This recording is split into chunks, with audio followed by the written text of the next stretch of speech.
Siwa muslimin sayyati amalina alhamdulillah alhamdulillah wa alhamdulillah asyhadu an la ilaha illallah wahdahu la syarika lah wa asyhadu anna muhammadan abduhu wa rasuluh. Allahumma shalli ala Muhammad wa ala alihi wa sahbihi wa man tabi'ahum bi ihsan ila yaumil din. Allah Ta'ala kita bilang a'udzu billahi minasyaitonir rajim. Bismillahirrahmanirrahim. Ya ayyuhalladzina amanu taqullaha haqqa tuqatih wa la tamutunna illa wa antum muslimun. Ya ayyuhan nas taqu rabbakum alladzi khalaqakum min nafsin wahidah wa khalaqa zawjaha wa bassa minhuma rijalan kathiran wa taqullaha alladzii tasaaluna bihi wal arham inna Allaha kana 'alaykum raqiba. Ya ayyuhalladzina amanu taqullaha qawlan sadidan yuslih lakum a'malakum wa yaghfir lakum dhunubakum wa may yuti'illaha wa rasulahu faqad faza fawzan 'azima. Fa inna asdaqal hadiits kitabullah wa khairal hadi hadi Rasulullah wa sallallahu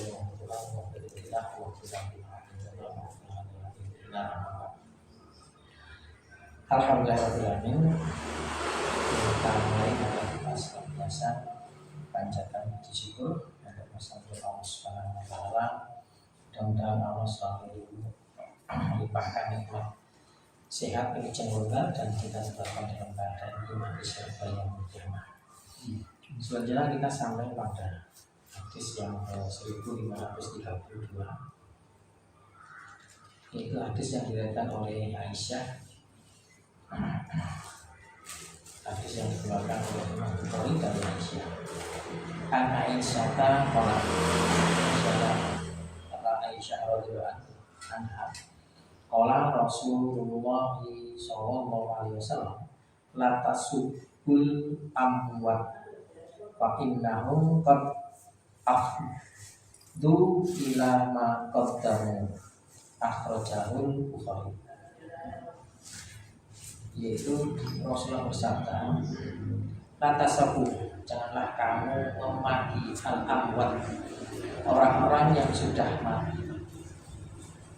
Fa'inahum, maka sebenarnya mereka atau karena mereka sungguh sudah afdhu ila ma qaddamu, sampai kepada apa yang mereka telah sediakan.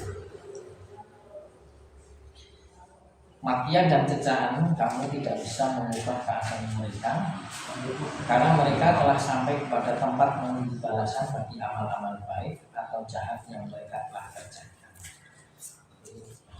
Walaisal insanu illa ma sa'a, tidak ada balasan bagi manusia itu kecuali apa yang mereka usahakan. Itu rampung. Ini ganjaran itu sudah tidak berlaku lagi kecuali dia mensalasin kan ya, dia kain ada bilang mensalasin, kecuali kotor terputus keturunan Bani Adam amalnya bilang mensalasin kecuali 3 perkara, yang lainnya terputus ya. Hadis ini memberikan petunjuk kepada kita bahwa sudah sampainya urusan Islam itu dari penghitungan. Maksudnya semacam oleh karena itu jangan kita memaki lagi. Larangannya larangan mengumpat atau menjelek-jelekan pada orang yang mati. Hadis ini menunjukkan haramnya karena lafaznya jelas nih. Lanya lanah ya. Lamnya itu lam lahya, artinya la yang menunjukkan tentang pelarangan. Sehingga diartikan haram, mencela orang yang telah meninggal. Dan lafaz di sini memberikan isyarat kepada keumuman hukum dari perbuatan itu. Secara umum, ya tidak boleh kita mencela, karena tidak ada batasannya di sini, tidak ada keterangan. Berdasarkan redaksi hadis yang sedang kita baca, baik kepada orang muslim atau kepada orang kafir.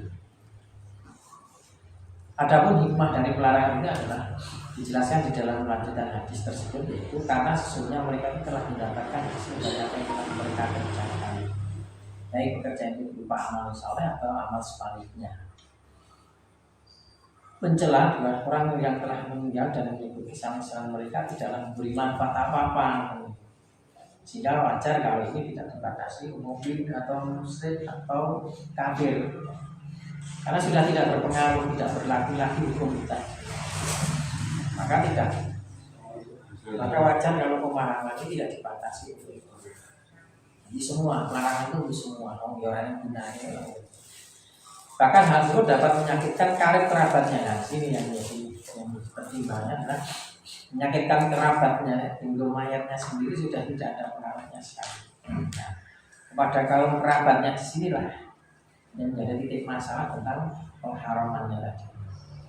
Ibnu Al-Athir berkata di dalam Usul Al-Ghawah, tatkala Ikrimah bin Abu Jahal memeluk Islam, orang-orang pun berkata anak dari musuh Allah yaitu Abu Jahal telah memeluk Islam. Maka hal ini menyakitkan, kemudian dia mengadukan kepada Rasulullah. Ini Ikrimah berkaitan dengan Abu Jahal. Nah, ini Ikrimah loro ati, akhir mengadu kepada Rasulullah SAW. Latasabu amahu, janganlah kalian mencela ayahnya.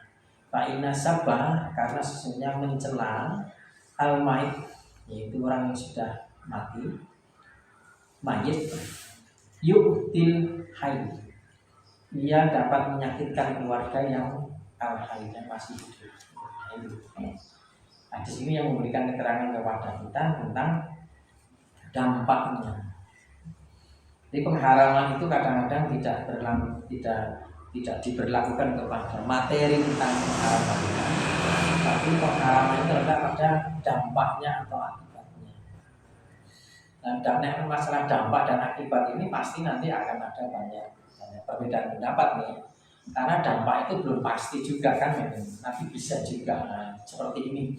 Kan ada juga yang sing dielek-elek wong tuane daerah orang kan ada juga kan ini. Nah, mungkin dia kan dia sudah mengganani, sudah menyadari, terus ada orang yang mengatakan wong tuane elek dulu. Kali menyatakan tentang dulu memang orang tuanya jelek, kemudian dia cerita jelek, jadi tidak tersinggung sama sekali, ya ada juga. Tapi dalam konteks ini kan Ikrimah tersinggung. Masalah ada yang tidak tersinggung itu urusan lain kan. Dalam konteks ini ada yang tersinggung. Di dalam pemahaman tentang hukum itu neneng ini hampir sama dengan seperti ini. Kalau ada perintah dan ada larangan dalam satu masalah, ada hadis yang memerintahkan dan hadis yang melarang. Ini didahulukan pelarangannya. Itu secara umum kaidah di dalam usul ulumul hadis, dari kamus hadis seperti itu. Tetapi penerapannya memang ulama berbeda pendapat tentang masalah. Kalau di Muhammadiyah masih ada keterangan lagi, didahulukan selama orang ada yang bisa menerangkan tentang keterangan dari orang yang melarang itu. Nek di dengan bahwa tadi hukum haram itu langsung tanpa ada keterangan, pokoknya antara perintah dan larangan didahulukan larangan. Jahar tadi didahulukan jahar.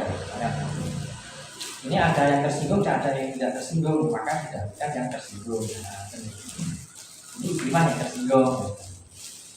Ini yang saya maksud, pasti ulama banyak yang masalah terhadap alasannya.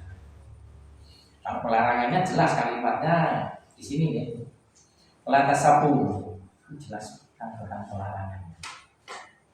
Dikecualikan dari kalangan ini jika dengan menyebutkan aib-aib mereka itu akan dihasilkan beberapa manfaat, dan tidaklah menyebut aib mereka itu dimaksud untuk mencela dan menghibah mereka, tetapi tujuan dari penyebutan aib mereka adalah untuk menjelaskan kepada manusia tentang sifat buruk.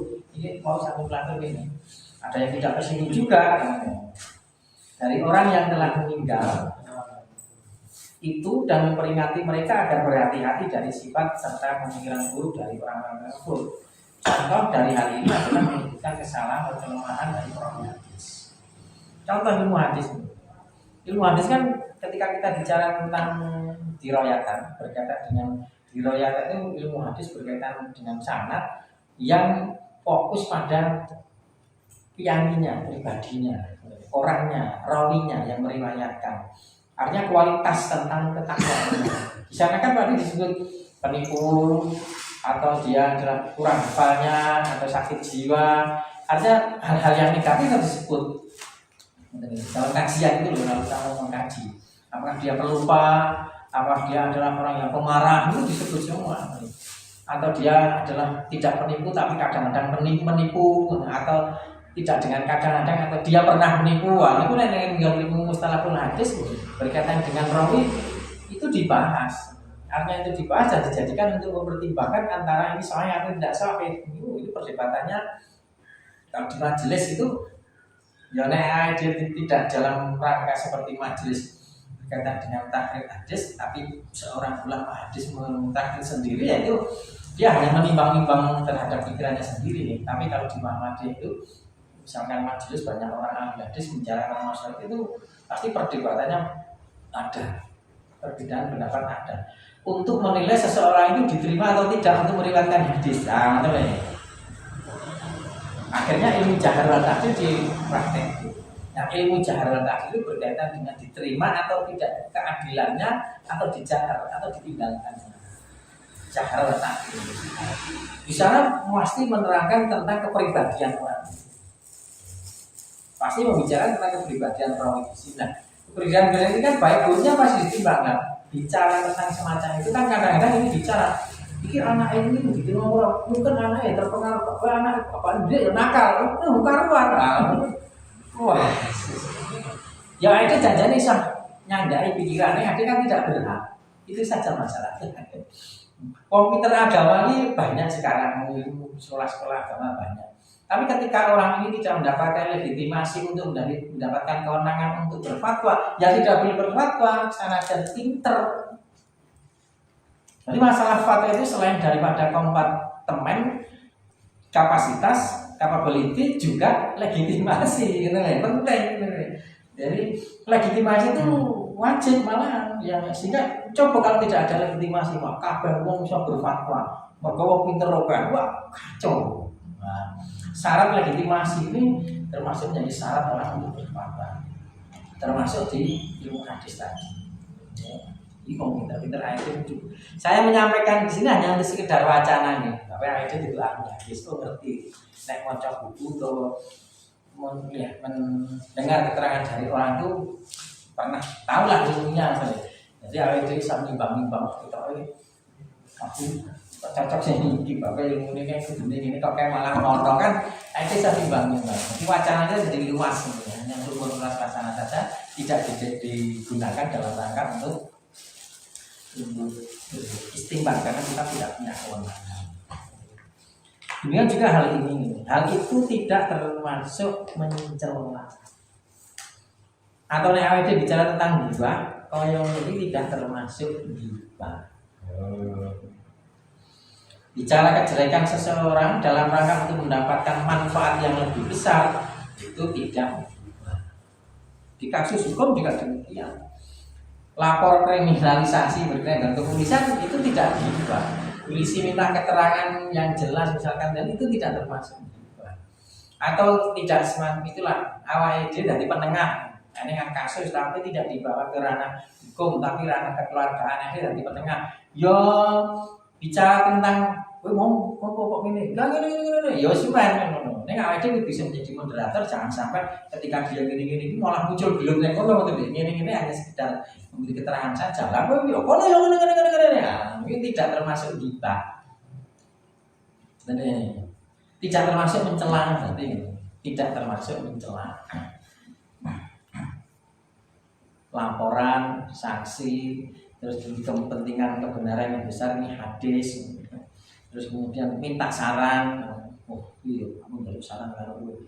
Ini orang terus ngobrol, ya, kabeh wong diceritani aku jenenge ngobrol, ora golek masalah.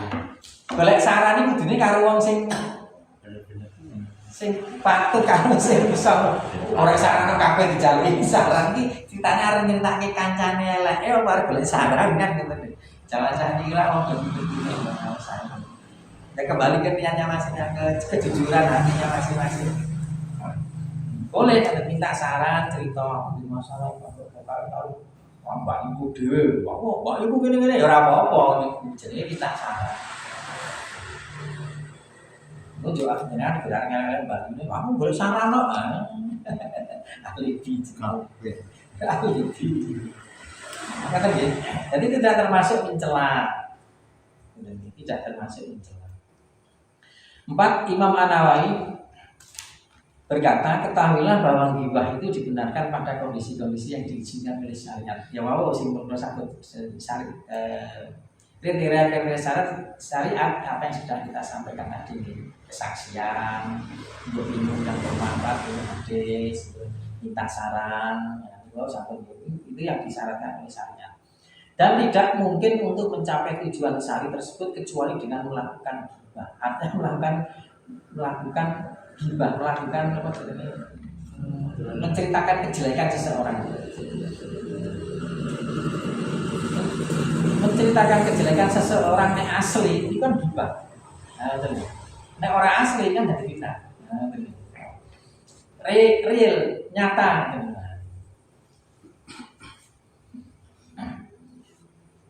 Jadi tidak mungkin untuk mencapai tujuan syar'i tersebut kecuali dengan melakukan ghibah. Itu religion. Dia melakukan sesuatu yang terpaksaan. Kalau tidak maka akan dilakukan fatal, walaupun bukan pada ranah kematian, tetapi merugikan kepada kita akan menjadi sakit yang lebih berat. Itu jenisnya kasus bunuh diri. Sesuatu yang harus kita kerjakan, termasuk bicara tentang jelekan seseorang. Itu tidak termasuk mencela. Qad afdu ila maqaddam. Kemudian beliau menyebutkan beberapa kondisi tersebut, diantaranya adalah memperingatkan kaum muslimin agar tidak tertipu oleh pemikiran yang keliru dari seseorang.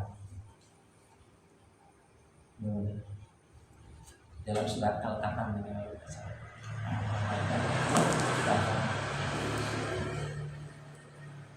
agama ini disampaikan salah satu di antaranya hikmahnya adalah untuk menegakkan tauhid, kemudian untuk mengajak beribadah, berakhlak yang mulia. Dakwah itu tujuan dakwah itu adalah mengajak untuk menyembah kepada Allah, beribadah yang benar, jadi menghindari bid'ah. Kan kaitannya ibadah. Bid'ah itu hanya ada pada masalah ibadah, bukan masalah ibadah, itu bukan bid'ah.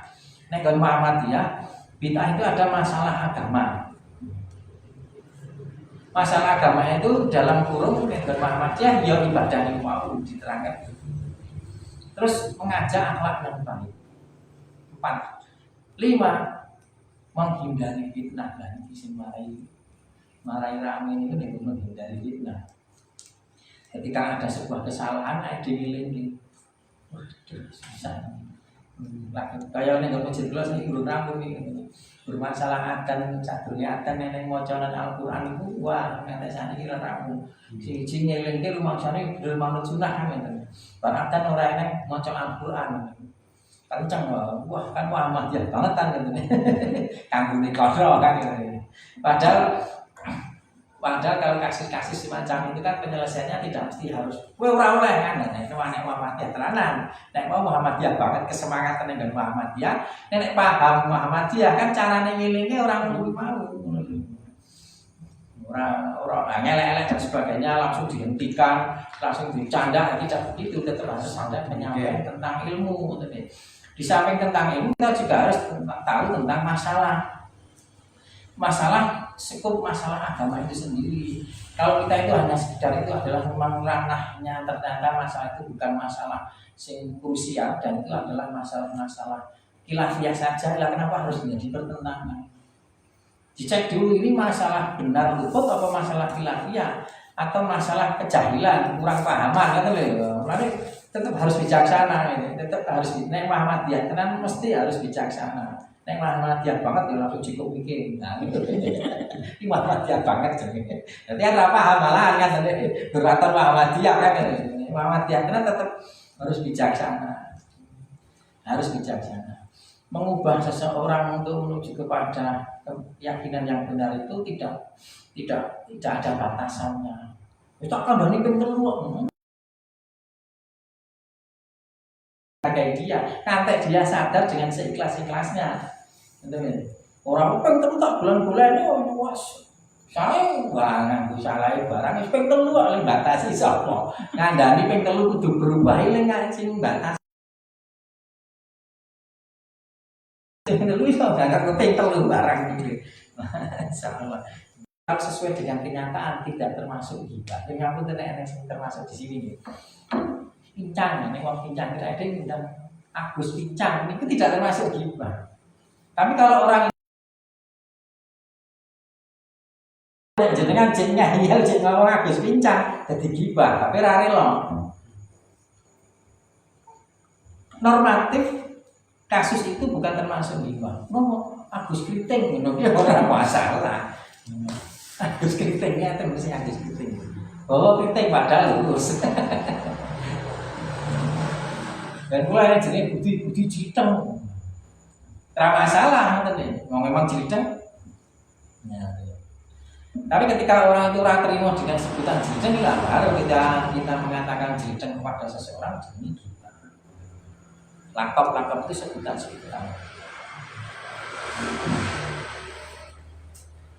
Yang tidak dimasukkan sebagai penghinaan seperti buta, pincang, tidak. Dan hal ini diharamkan jika penyebutan nama seperti digunakan untuk melecehkan harga seseorang.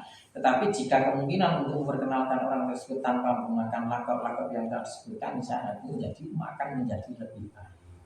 Kayak Mas Bawa ini bawa pedus. Tidak tahu berapa apa. Ini kalau orang terima jadi apa Mas? Pedus kak. Apa nang? Oh sudah terkenal tahu. Coba Edi gombal lah, itu kan gawe gombal. Edi gombal. Malah itu kalau rela malah jadi trademark kan kita bicara tentang bisnis ini. Itu diapali wae nek buat kan malah brand. Nek lorati ya wis. Nek kudune ora lorati sebab itu memang jadi secara normatif tidak salah. Madzhab Ahlussunnah wal Jamaah mengenai orang-orang yang telah meninggal dari kalangan kaum muslimin. Mau ngantek merambah ke orang sini juga intinya kepada kaum meninggal yang sudah meninggal itu tentu ada pelarangannya. Pelarangannya bukan kepada orang yang meninggalnya, karena orang yang meninggal sudah tidak ada hukumnya, sudah terputus. Kalau di hadis disebut dengan afdhu ila maqadamu, mereka telah sampai ke disediakan, tetapi dampaknya kepada ahlinya, saudaranya, keluarganya. Mazhab Ahlussunnah mengenai orang-orang yang telah meninggal dari kalangan kaum muslimin, kami mengharap agar Allah Ta'ala memberikan pahala yang baik dan rahmatnya serta tidak mengazab orang-orang yang telah berbuat baik dengan di antara mereka.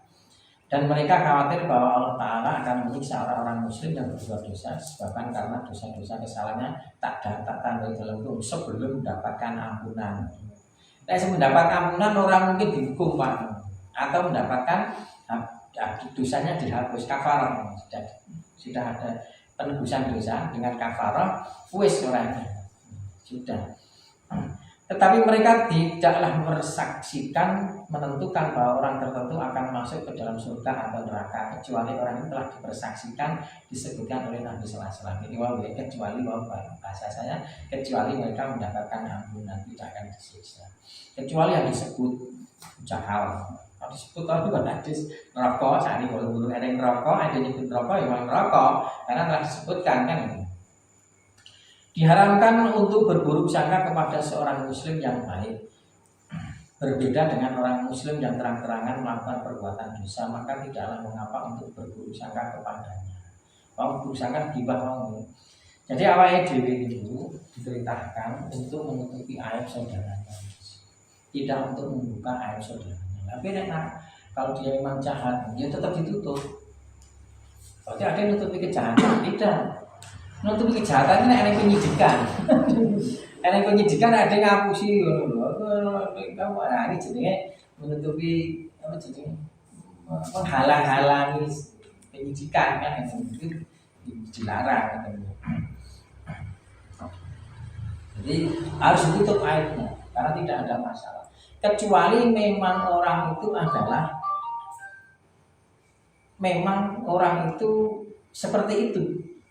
Dibuktikan dengan perilakunya setiap harinya, setiap saatnya, dan orang menyaksikan semua dan orang mengerti semua. Bahkan ada pernyataan dari orang ini sendiri, ya sudah, kita mengatakan wira masalah, misalkan pencuri.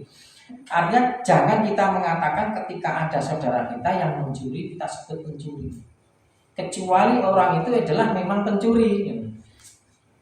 Jadi namanya zalim dan itu dosa, harus kita tutupi.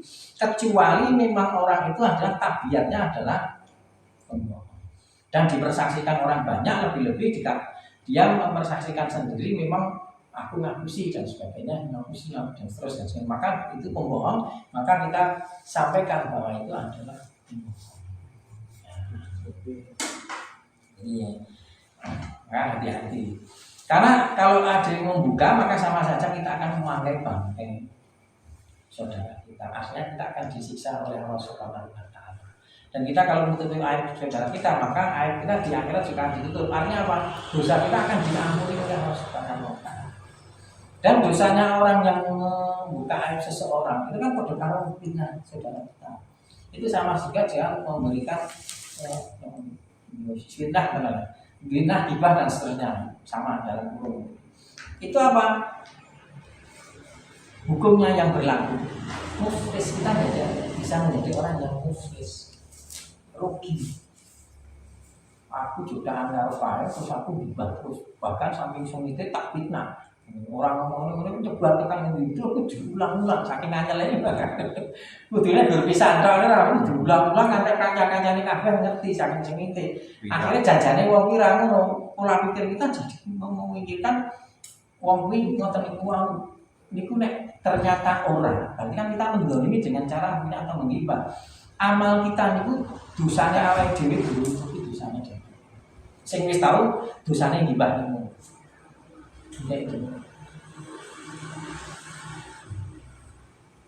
Nek belum tutup, dibaleni dosane ngono. Wes. Tak padha dadi dhek padha karo ade ngamal dienggo kono nek ditutupi kesalahan. Wong iki wae ndak dino iki Pak. Wong niku terus janjane wis ora, janjane diampuni wis rampung. Sulitan ora trimo masalahe. Ora trimo cerita kene anggar ketemu wong sakeh wong beruang diceritani dikojai.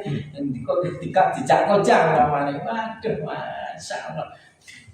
Kuwi ngamal aku dienggo dosa. Dosaku sing hibah kono ditutup.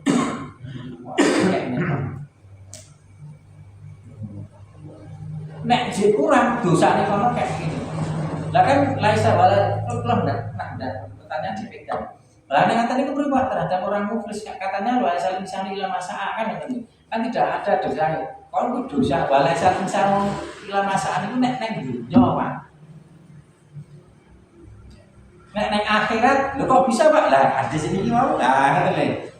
Jadi tidak ada pertentangan antara pelimpahan pahala sama melimpahkan dosa dengan surat An-Najm 39 tadi. Manusia tidak akan mendapatkan apa kecuali apa yang dia usahakan. Itu nek dunya, nek akhirat berlaku sudah hukum yang lain, mau ada hukum tentang muflis tadi.